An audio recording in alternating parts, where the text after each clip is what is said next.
जय हिंद दोस्तों, Sandeep tricky math special YouTube channel में आप सभी का स्वागत है। बिहार पुलिस कांस्टेबल नई भर्ती 2023 जिसमें टोटल पोस्ट है 21,391। इस पोस्ट के लिए रिटन एग्ज़ाम 1 अक्टूबर से स्टार्ट है। तो इस वीडियो में 50 प्लस जीके जीएस का प्रश्न देखने वाले हैं। ऐसा ही प्रश्न आपके एग्ज़ाम में भी देखने को मिलेगा, तो एक भी प्रश्न आप मिस नहीं कीजिएगा और इस वीडियो को कम्प्लीटली देखने का प्रयास कीजिएगा। वीडियो स्टार्ट करते हैं और चलते हैं हम प्रश्न की तरफ। पहला प्रश्न है आपके सामने कि राष्ट्रीय पर्यावरण अभियांत्रिकी शोध संस्थान कब और कहां स्थापित किया गया। ऑप्शन नंबर ए है 1970 धनबाद, बी है 1958 नागपुर, सी है 1956 नई दिल्ली और डी है 1960 चेन्नई। बताइए यहाँ पर एक नंबर प्रश्न का सही आंसर क्या है। तो जो भी कैंडिडेट यहाँ पर ऑप्शन नंबर डी के साथ जा रहे हैं, चेन्नई 1960 बिल्कुल ही सही जवाब है। नेक्स्ट यहाँ पर सेकेंड प्रश्न है कि शांत घाटी अवस्थित है उत्तराखंड में, केरल में, अरुणाचल प्रदेश और जम्मू कश्मीर। बताइए यहाँ पर सेकेंड प्रश्न का सही आंसर क्या है। शांत घाटी कहाँ अवस्थित है। तो जो भी कैंडिडेट ऑप्शन नंबर बी के साथ जा रहे हैं, केरल बता रहे हैं, बिल्कुल ही सही जवाब है। नेक्स्ट यहाँ पर तीन प्रश्न है कि ग्रीन हाउस गैस की संकल्पना की थी। चारों ऑप्शन देखिए और बताइए यहाँ पर तीन प्रश्न का सही आंसर क्या है। तो जो भी कैंडिडेट यहाँ पर ऑप्शन नंबर सी के साथ जा रहे हैं, जोसेफ फोरियर ने, बिल्कुल ही सही जवाब। इसका राइट आंसर है ऑप्शन नंबर सी। नेक्स्ट यहाँ पर चार नंबर प्रश्न है आपके सामने कि विक्रमशिला विश्वविद्यालय इनमें से आज के किस राज्य में अवस्थित है। मध्य प्रदेश, उड़ीसा, बिहार और झारखंड। बताइए यहाँ पर चार नंबर प्रश्न का सही आंसर क्या है। तो जो भी कैंडिडेट यहाँ पर ऑप्शन नंबर सी के साथ जा रहे हैं, बिहार बता रहे हैं, बिल्कुल ही सही जवाब है। बिहार के किस जिला में स्थित है। तो भागलपुर। नेक्स्ट यहाँ पर पाँच नंबर प्रश्न है आपके सामने कि मुगलों एवं मेवाड़ के राणा के मध्य चित्तौड़ की संधि किस शासक के शासनकाल में हस्तांतरित हुई थी। अकबर, जहांगीर, शाहजहां, औरंगजेब। बताइए यहाँ पर पाँच नंबर प्रश्न का सही आंसर क्या है। तो जो भी कैंडिडेट यहाँ पर ऑप्शन नंबर बी के साथ जा रहे हैं, जहांगीर बता रहे हैं, बिल्कुल ही सही जवाब है। नेक्स्ट यहाँ पर छः नंबर प्रश्न है उपनिषदों का फारसी में अनुवाद किस मुगल सम्राट के शासनकाल में हुआ था। शाहजहां, अकबर, जहांगीर और औरंगजेब। बताइए यहाँ पर छः नंबर प्रश्न का सही आंसर क्या है। तो जो भी कैंडिडेट यहाँ पर ऑप्शन नंबर ए के साथ जा रहे हैं, शाहजहां बता रहे हैं, बिल्कुल ही सही जवाब है। नेक्स्ट यहाँ पर सात नंबर प्रश्न है आपके सामने कि कौन सा मकबरा द्वितीय ताजमहल कहलाता है। जल्दी से बताइए यहाँ पर सात नंबर प्रश्न का सही आंसर क्या है। कौन सा मकबरा द्वितीय ताजमहल कहलाता है। तो जो भी कैंडिडेट यहाँ पर ऑप्शन नंबर सी के साथ जा रहे हैं, राबिया उल दौरानी का मकबरा, बिल्कुल ही सही जवाब है। इसको बीबी का मकबरा के नाम से भी जाना जाता है। यह महाराष्ट्र के औरंगाबाद जिला में स्थित है। तो इस प्रश्न का राइट आंसर है ऑप्शन नंबर सी। नेक्स्ट यहाँ पर आठ नंबर प्रश्न है कि निम्नलिखित में से भारत की सबसे बड़ी जनजाति कौन सी है। टोडा, गोंड, भील और गारो। बताइए यहाँ पर आठ नंबर प्रश्न का सही आंसर क्या है। तो भारत की सबसे बड़ी जनजाति कौन सी है। तो भील है। जो भी कैंडिडेट यहाँ पर ऑप्शन नंबर सी के साथ जा रहे हैं, बिल्कुल ही सही जवाब है। नौ नंबर प्रश्न है आपके सामने कि दुलहस्ती हाइड्रो पावर स्टेशन किस नदी पर अवस्थित है। ब्यास नदी, चिनाब नदी, रावी नदी और सतलज नदी। बताइए यहाँ पर नौ नंबर प्रश्न का सही आंसर क्या है। तो जो भी कैंडिडेट यहाँ पर ऑप्शन नंबर बी के साथ जा रहे हैं, चिनाब नदी बता रहे हैं, बिल्कुल ही सही जवाब है। नेक्स्ट 10 नंबर प्रश्न है आपके सामने कि भारत में प्रचुर मात्रा में उपलब्ध महत्वपूर्ण नवीकरणीय ईंधन कौन सी है। यूरेनियम है, थोरियम है, इरिडियम है, प्लूटोनियम है। बताइए यहाँ पर 10 नंबर प्रश्न का सही आंसर क्या है। तो भारत में प्रचुर मात्रा में उपलब्ध महत्वपूर्ण नवीकरणीय ईंधन कौन सा है। तो थोरियम है। जो भी कैंडिडेट ऑप्शन नंबर बी के साथ जा रहे हैं, बिल्कुल ही सही जवाब है। सेशन आप लोग को अच्छा लग रहा है तो वीडियो को लाइक कर दीजिए, अपने दोस्तों के पास शेयर कर दीजिए। और जो भी कैंडिडेट अभी तक इस चैनल को सब्सक्राइब नहीं किए होंगे तो चैनल को फटाफट सब्सक्राइब कर लीजिए। नेक्स्ट यहाँ पर 11वां प्रश्न है आपके सामने कि रेणुका वेटलैंड कहाँ स्थित है। मध्य प्रदेश, हिमाचल प्रदेश, आंध्र प्रदेश और उत्तर प्रदेश। बताइए यहाँ पर 11वां प्रश्न का सही आंसर क्या है। रेणुका वेटलैंड कहाँ स्थित है। तो हिमाचल प्रदेश में स्थित है। जो भी कैंडिडेट यहाँ पर ऑप्शन नंबर बी के साथ जा रहे हैं, बिल्कुल ही सही जवाब है। नेक्स्ट यहाँ पर 12वां प्रश्न है कि निम्नलिखित स्थानों में से कहाँ तांबा उद्योग स्थापित है। तारापुर, टीटागढ़, रांची और खेतरी। बताइए यहाँ पर 12वां प्रश्न का सही आंसर क्या है। तो जो भी कैंडिडेट यहाँ पर ऑप्शन नंबर डी के साथ जा रहे हैं, खेतरी बता रहे हैं, बिल्कुल ही सही जवाब है। नेक्स्ट यहाँ पर 13वां प्रश्न है आपके सामने, निम्नलिखित में से कौन विश्व के सबसे ऊंचा ज्वालामुखी पर्वत है। माउंट पिनाडुबो, माउंट कलिमंजारो, माउंट ताल और माउंट कोटोपैक्सी। बताइए यहाँ पर 13 प्रश्न का सही आंसर क्या है। निम्नलिखित में से विश्व का सबसे ऊंचा ज्वालामुखी पर्वत कौन सा है? तो माउंट कोटोपैक्सी है। जो भी कैंडिडेट यहाँ पर ऑप्शन नंबर डी के साथ जा रहे हैं बिल्कुल ही सही जवाब है। चलिए नेक्स्ट यहाँ पर 14 प्रश्न की ग्रेट साल्ट झील कहाँ स्थित है? ईरान में, यूएसए में, तुर्की में और भारत में। बताइए यहाँ पर 14 प्रश्न का सही आंसर क्या है। ग्रेट साल्ट झील कहाँ स्थित है? तो 14 प्रश्न का जो भी कैंडिडेट ऑप्शन नंबर बी के साथ जा रहे हैं यूएसए, संयुक्त राज्य अमेरिका, बिल्कुल ही सही जवाब है। नेक्स्ट यहाँ पर 15 प्रश्न है आपके सामने कि पृथ्वी के गर्भ में दूसरी सबसे ज़्यादा पाए जाने वाले धातु कौन सी है? लौह, एल्युमिनियम, तांबा और जस्ता। बताइए यहाँ पर 15 प्रश्न का सही आंसर क्या है। पृथ्वी के गर्भ में दूसरी सबसे ज़्यादा पाए जाने वाली धातु कौन सी है? तो 15 प्रश्न का जो भी कैंडिडेट ऑप्शन नंबर ए के साथ जा रहे हैं लौह बता रहे हैं, बिल्कुल ही सही जवाब है। इसका राइट आंसर है ऑप्शन नंबर ए। चलिए नेक्स्ट यहाँ पर 16 प्रश्न है आपके सामने कि भारत के संविधान का प्रारूप तैयार करने वाली संविधान सभा के सदस्यों को ऑप्शन नंबर ए है ब्रिटिश संसद द्वारा नामित किया गया था, बी है गवर्नर जनरल द्वारा नामित किया गया था, सी है विभिन्न प्रांतों की विधानसभाओं द्वारा चुना गया था और डी है भारतीय राष्ट्रीय कांग्रेस मुस्लिम लीग द्वारा चुना गया था। बताइए यहाँ पर 16 प्रश्न का सही आंसर क्या है। तो भारत के संविधान का जो प्रारूप तैयार करने के लिए संविधान सभा का सदस्यों का गठन किया गया था उसे विभिन्न प्रांतों के विधानसभाओं के द्वारा चुना गया था। इसका राइट आंसर है ऑप्शन नंबर सी। नेक्स्ट यहाँ पर 17 प्रश्न है आपके सामने कि भारत के संविधान में उद्देशिका का विचार लिया गया था। इटली के संविधान से, कनाडा के संविधान से, फ्रांस के और यूएसए।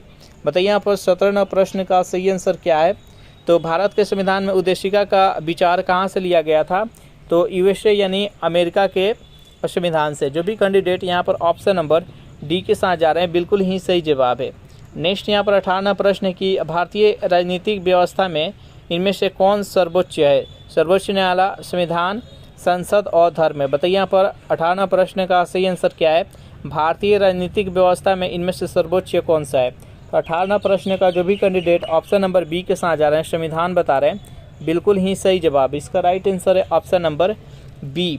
नेक्स्ट यहाँ पर 19वां प्रश्न है आपके सामने कि संविधान के 42वें संशोधन द्वारा निम्नलिखित में से कौन सा सिद्धांत राज्य के नीति निर्देशक तत्वों में जोड़ा गया था?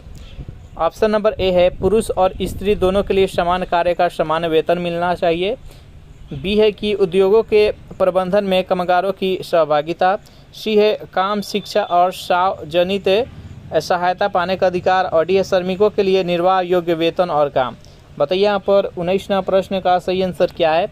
तो उद्योगों के प्रबंधन में कामगारों की सहभागिता। जो भी कैंडिडेट यहाँ पर ऑप्शन नंबर बी के साथ जा रहे हैं बिल्कुल ही सही जवाब है। चलिए नेक्स्ट यहाँ पर 20वां प्रश्न है आपके सामने कि राज्यसभा के सदस्यों का कार्यकाल कितने वर्ष का होता है? देखिए राज्यसभा है जो कि एक अस्थायी सदन है और इसको कभी भी विघटित नहीं किया जाता है। तो इसका सदस्यों का कार्यकाल कितने वर्ष का होता है? तो जो भी कैंडिडेट यहाँ पर 20वां प्रश्न का बी बता रहे हैं 6 वर्ष, बिल्कुल ही सही जवाब है। इसका राइट आंसर है option number B. Next question देखते हैं। यहाँ पर 21वां प्रश्न है राष्ट्रपति के द्वारा राज्यसभा में कितने व्यक्ति मनोनीत किए जाते हैं? जल्दी से बताइए यहाँ पर 21वां प्रश्न का सही आंसर क्या है। राष्ट्रपति के द्वारा राज्यसभा में कितने व्यक्ति मनोनीत किए जाते हैं? तो 12। जो भी कैंडिडेट यहाँ पर ऑप्शन नंबर सी के साथ जा रहे हैं बिल्कुल ही सही जवाब है। अगर इस सेशन का आपको पीडीएफ चाहिए तो इसके लिए टेलीग्राम ग्रुप बना दिया जिसका लिंक इसी वीडियो के नीचे डिस्क्रिप्शन में मिल जाएगा, वहां से ज्वाइन करके इसका पीडीएफ डाउनलोड कर सकते हैं। चलिए नेक्स्ट यहाँ पर 22वां प्रश्न है कि ऋग्वेद संहिता का 9वां मंडल पूर्णतः किसको समर्पित है? इंद्र और उसकी हाथी को, उर्वशी और स्वर्ग को, पौधों और जड़ी बूटियों से संबंधित देवता गण को और सोम और इस पेय का नामकृत देवता को। बताइए यहाँ पर 22वां प्रश्न का सही आंसर क्या है। ऋग्वेद संहिता का 9वां मंडल पूर्णतः किसको समर्पित है? तो 22वां प्रश्न का जो भी कैंडिडेट ऑप्शन नंबर डी के साथ जा रहे हैं सोम और इस पेय पर नामकृत देवता। इसका राइट आंसर है ऑप्शन नंबर डी। नेक्स्ट यहाँ पर 23वां प्रश्न है कि ग्रंथों में उल्लेखित धर्मचक्र परिवर्तन है उन बुद्ध का दर्शन, सारनाथ में दिया गया उनका पहला उपदेश, उसका धार्मिक आदर्श और बौद्ध अनुष्ठान। बताइए यहाँ पर 23वां प्रश्न का सही आंसर क्या है। तो ग्रंथों में उल्लेखित धर्मचक्र परिवर्तन का अर्थ क्या होता है? तो भगवान महात्मा बुद्ध के द्वारा ज्ञान प्राप्ति के उपरांत जो पहला उपदेश दिया गया था उसी को धर्म चक्र परिवर्तन कहा जाता है। तो सारनाथ में दिया गया पहला उपदेश, इसका राइट आंसर है ऑप्शन नंबर बी। नेक्स्ट यहाँ पर 24वां प्रश्न है आपके सामने कि भगवान बुद्ध के महापरिनिर्वाण के बाद पहली बौद्ध संगति हुई थी राजगृह में, गया में, पाटलिपुत्र में और वैशाली में। बताइए यहाँ पर 24वां प्रश्न का सही आंसर क्या है। तो देखिए भगवान बुद्ध के महापरिनिर्वाण, देखिए महापरिनिर्वाण का अर्थ हुआ कि उनकी देहांत, यानी भगवान बुद्ध के जो 483 ईसा पूर्व में देहांत हुआ था, तो देहांत के उपरांत पहला बौद्ध संगति कहाँ पर हुआ था। तो जो भी कैंडिडेट यहाँ पर ऑप्शन नंबर ए के साथ जा रहे हैं, राजगृह बता रहे हैं, बिल्कुल ही सही जवाब है। इसका राइट आंसर है ऑप्शन नंबर ए। और पहला बौद्ध संगति किसके शासनकाल में हुआ था, तो जल्दी से बताइए पहला बौद्ध संगति किसके शासनकाल में हुआ था। तो अजातशत्रु का शासनकाल में हुआ था और इसका अध्यक्षता किसने की थी, तो महाकश्यप ने इसकी अध्यक्षता की थी। दूसरा देखिए, दूसरा बौद्ध संगति कब हुआ था, पहला कब हुआ था, तो 483 ईसा पूर्व में। दूसरा हुआ था 383 ईसा पूर्व में, 100 वर्ष बाद। 383 ईसा पूर्व में काला अशोक के शासनकाल में वैशाली में हुआ था। तीसरा हुआ था 250 ईसा पूर्व में, किसके शासनकाल में हुआ था, तो सम्राट अशोक के शासनकाल में हुआ था। कहाँ पर हुआ था, तो पाटलिपुत्र में। और चौथा हुआ था बौद्ध संगति, वह कनिष्क के शासनकाल में जम्मू कश्मीर के कुंडल वन में हुआ था। तो इस प्रकार से याद रखिएगा। नेक्स्ट यहाँ पर 25वां प्रश्न है आपके सामने कि पुर्तगालियों ने भारत में निम्नलिखित में से किस स्थान पर प्रथम दुर्ग का निर्माण किया था।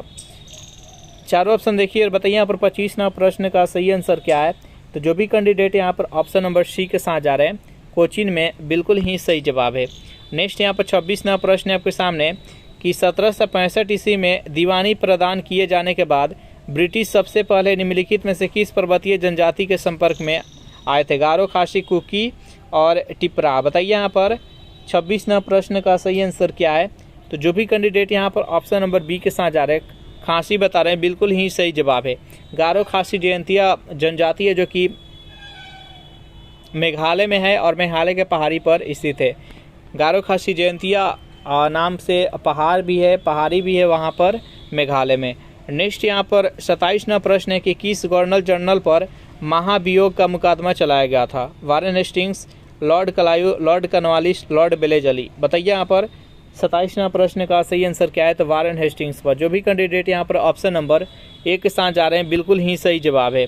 नेक्स्ट क्वेश्चन देखते हैं। यहाँ पर 28वां प्रश्न है कि भारत में प्रथम रेलवे लाइन किस ब्रिटिश गवर्नर के समय में बिछाई गई थी। Lord Dalhousie, Lord Curzon, Lord बेलेजली और लॉर्ड लीटन। बताइए यहाँ पर 28वां प्रश्न का सही आंसर क्या है।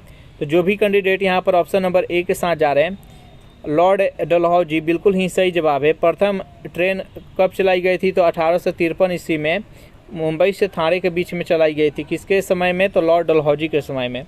नेक्स्ट यहाँ पर 29वां प्रश्न है आपके सामने कि पंजाब केसरी की उपाधि किसको दी गई थी। भगत सिंह, रंजीत सिंह, लाला लाजपत राय, लाला हरदयाल। बताइए यहाँ पर 29वां प्रश्न का सही आंसर क्या है। तो पंजाब केसरी की उपाधि किसको दी गई थी, तो लाला लाजपत राय को। जो भी कैंडिडेट यहाँ पर ऑप्शन नंबर सी के साथ जा रहे हैं, बिल्कुल ही सही जवाब है। 30वां प्रश्न है आपके सामने कि मुस्लिम लीग के निम्नलिखित में से किस अधिवेशन में एम ए जीना ने अपना 14 सूत्रीय प्रस्ताव रखा था। 1927, 1928, 1929, 1930। बताइए यहाँ पर 30वां प्रश्न का सही आंसर क्या है। तो देखिए मोहम्मद अली जीना ने मुस्लिम लीग के किस अधिवेशन में, तो यहाँ पर 1929 को जो अधिवेशन हुआ था उसमें 14 सूत्रीय प्रस्ताव रखा था। तो इसका right answer option number C. Next यहाँ पर 31वां प्रश्न है आपके सामने कि भारतीय सब्जी शोध संस्थान स्थित है बनारस में, लखनऊ में, मैसूर में, बेंगलुरु में। बताइए यहाँ पर 31वां प्रश्न का सही आंसर क्या है। तो जो भी कैंडिडेट यहाँ पर ऑप्शन नंबर ए के साथ जा रहे हैं, बनारस बता रहे हैं, बिल्कुल ही सही जवाब। इसका राइट आंसर है ऑप्शन नंबर ए। चलिए नेक्स्ट यहाँ पर 32वां प्रश्न है कि चिक्वी का टमाटा जो कि चिली में निम्नलिखित में से किस खनिज के लिए विश्व प्रसिद्ध है। तांबा, लौह, चांदी और मैग्नीज। बताइए यहाँ पर 32वां प्रश्न का सही आंसर क्या है। तो जो भी कैंडिडेट यहाँ पर ऑप्शन नंबर ए के साथ जा रहे हैं, चिक्वी का माटा जो कि चिली में है वो तांबा के लिए प्रचलित है। तो इसका राइट आंसर है ऑप्शन नंबर ए। नेक्स्ट यहाँ पर 33वां प्रश्न है आपके सामने कि निम्नलिखित करों में से कौन सा ग्राम पंचायतों द्वारा लगाया जाता है। चार ऑप्शन देखिए और बताइए यहाँ पर 33वां प्रश्न का सही आंसर क्या है। तो स्थानीय मेलों पर कर, इसका राइट आंसर है ऑप्शन नंबर सी। नेक्स्ट यहाँ पर 34वां प्रश्न है आपके सामने कि भारत सरकार ने किस वर्ष में 14 प्रमुख निजी बैंकों का राष्ट्रीयकरण किया था। 1968 में, 1970 में, 1969 और 1965 में। बताइए यहाँ पर 34वां प्रश्न का सही आंसर क्या है।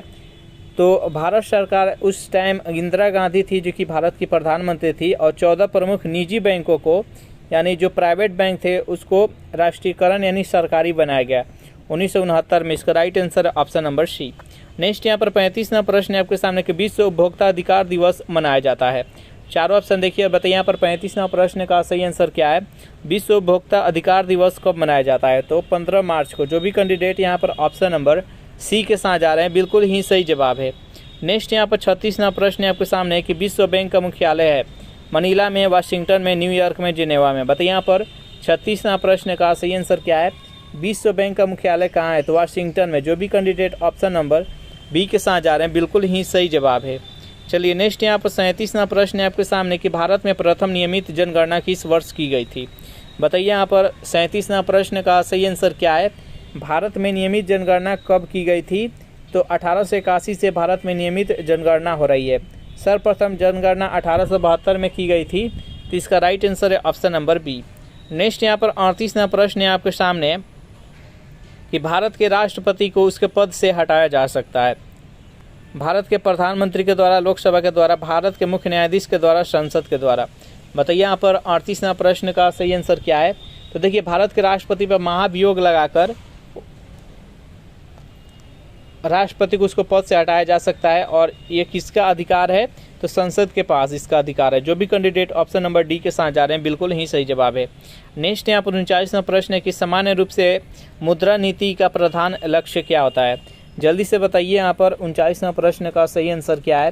तो जो भी कैंडिडेट ऑप्शन नंबर ए के साथ जा रहे हैं, मुद्रा आपूर्ति का नियंत्रण करना बिल्कुल ही सही जवाब है। चलिए 40वां प्रश्न है कि दुर्लभ मुद्रा का आशय उस मुद्रा से है जो वहन करने में बहुत कठिन है, कमाने में बहुत कठिन है, विकसित देशों का है, और डी है विकासशील देशों का है। बताइए यहाँ पर 40वां प्रश्न का सही आंसर क्या है। तो जो भी कैंडिडेट यहाँ पर ऑप्शन नंबर सी के साथ जा रहे हैं विकसित देशों का है, बिल्कुल ही सही जवाब है। नेक्स्ट यहाँ पर 41वां प्रश्न है आपके सामने, निम्नलिखित में से किस संविधान संशोधन अधिनियम को लघु संविधान कहा गया था। 42वें, 44वें, 46वें और 50वां। बताइए यहाँ पर 41वां प्रश्न का सही आंसर क्या है। तो 41वां प्रश्न का जो भी कैंडिडेट यहाँ पर ऑप्शन नंबर ए के साथ जा रहे हैं, 42वें संविधान संशोधन जो कि 1976 ईस्वी में हुआ था, तो इसका राइट आंसर है ऑप्शन नंबर ए। नेक्स्ट यहाँ पर 42वां प्रश्न है आपके सामने कि भारत में चालू मूल्यों पर प्रति व्यक्ति न्यूनतम आय वाला राज्य कौन सा है। बिहार, उड़ीसा, राजस्थान और गुजरात। बताइए यहाँ पर 42वां प्रश्न का सही आंसर क्या है। तो भारत में चालू मूल्यों पर प्रति व्यक्ति आय न्यूनतम आय किस राज्य का है। तो बिहार का है। इसका राइट आंसर है ऑप्शन नंबर ए। नेक्स्ट यहाँ पर 43वां प्रश्न आपके सामने कि भारत में सबसे अधिक कॉफ़ी उत्पन्न करने वाला कौन सा राज्य है। महाराष्ट्र, कर्नाटक, तमिलनाडु और केरल। बताइए यहाँ पर 43वां प्रश्न का सही आंसर क्या है।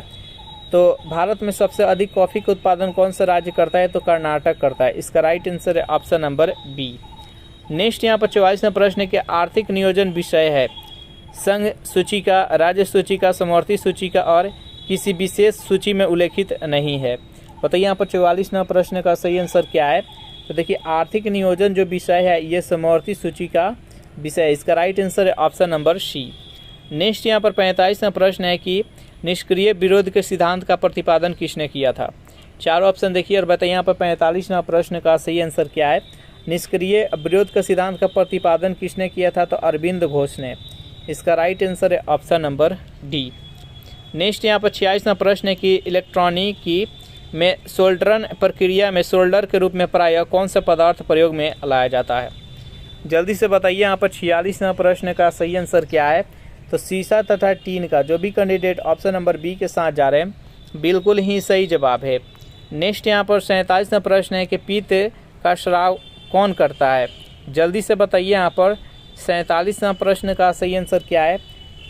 पीत का स्राव कौन करता है? तो यकृत करता है। जो भी कैंडिडेट ऑप्शन नंबर बी के साथ जा रहे हैं बिल्कुल ही सही जवाब है। किस विटामिन के कमी से पेलेग्रा रोग होता है? जल्दी से बताइए। यहाँ पर 48वां प्रश्न का सही आंसर क्या है? किस विटामिन की कमी से पेलेग्रा रोग होता है? तो नियासिन। जो भी कैंडिडेट यहाँ पर ऑप्शन नंबर डी के साथ जा रहे हैं बिल्कुल ही सही जवाब है। नेक्स्ट यहाँ पर 49वां प्रश्न है कि निम्नलिखित में से कौन सा रोग विषाणु जनित नहीं है? जल्दी से बताइए। यहाँ पर 49वां प्रश्न का सही आंसर क्या है? निम्नलिखित में से कौन सा रोग है जो कि विषाणु जनित नहीं है? तो टीबी है। जो भी कैंडिडेट ऑप्शन नंबर डी के साथ जा रहे हैं बिल्कुल ही सही जवाब है। 50वां प्रश्न है कि कौन सी धातु मुक्त अवस्था में पाई जाती है? सोना, कैल्शियम, सोडियम, मैग्नीज। बताइए यहाँ पर 50वां प्रश्न का सही आंसर क्या है? निम्नलिखित में से कौन सा धातु है जो कि मुक्त अवस्था में पाई जाती है? तो सोना है। जो भी कैंडिडेट यहाँ पर ऑप्शन नंबर ए के साथ जा रहे हैं बिल्कुल ही सही जवाब है। इस प्रकार ये सेशन यहीं पर समाप्त हो रहा है। ये सेशन आप लोग को कैसा लगा ज़रूर कमेंट करके बताइएगा। सेशन आप लोग को अच्छा लगा हो तो वीडियो को लाइक कर दीजिए, अपने दोस्तों पर शेयर कर दीजिए। और जो भी कैंडिडेट अभी तक इस चैनल को सब्सक्राइब नहीं किए होंगे तो चैनल को फटाफट सब्सक्राइब कर लीजिए। Thanks for watching this video. मिलते हैं नेक्स्ट वीडियो में।